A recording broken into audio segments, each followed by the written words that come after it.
आराधना शर्मा जी। महाराज जी राधे राधे। महाराज जी, जिन्होंने हमारे साथ कुछ बुरा किया हो। कोई कर ही नहीं सकता। हमारा कर्म ही हमें बुरे परिस्थिति में डालता है। को न काहू के सुख दुख कर दाता, निज कृत कर्म भोग सुन भ्राता। जब हमारा कर्म दंड देगा तो वो किसी व्यक्ति के दिमाग में बैठेगा, कोई घटना बनेगा, कोई परिस्थिति बनेगा, तभी तो हमें दुख देगा। तो कोई व्यक्ति हमें दुख नहीं देता, हमारा कर्म उसकी बुद्धि में बैठकर हमको दंड दिलाता है। इसलिए हम किसी को बुरा ना कहें। बुरा जो देखन मैं चला, बुरा न मिलिया कोय, जो दिल खोजूं आपनो तो हमसे बुरा न करो।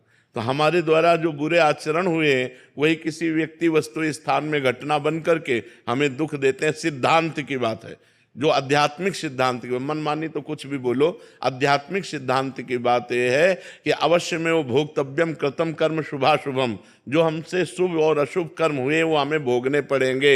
यदि हमारे को दुख नहीं भोगना लिखा है तो तुम लाख उपाय कर लो, हमें दुख नहीं पहुंचेगा। और हमें सुख नहीं लिखा है तो हम लाख उपाय कर ले, हमें सुख नहीं मिलेगा, क्योंकि हमारे कर्म हमको दुख और सुख का भुगतान करवाते हैं। और जो विवेकवान भजन के द्वारा उन शुभ अशुभ को विध्वंस कर दे, वो आगे चलकर महासुख को प्राप्त होता है। इसीलिए अध्यात्म से जुड़ो, नाम जप करो, शराब मत पियो, पराई बहन बेटी या पराई पुरुष की तरफ गंदी दृष्टि मत रखो, मांस मत खाओ, आनंदमय जीवन हो जाएगा।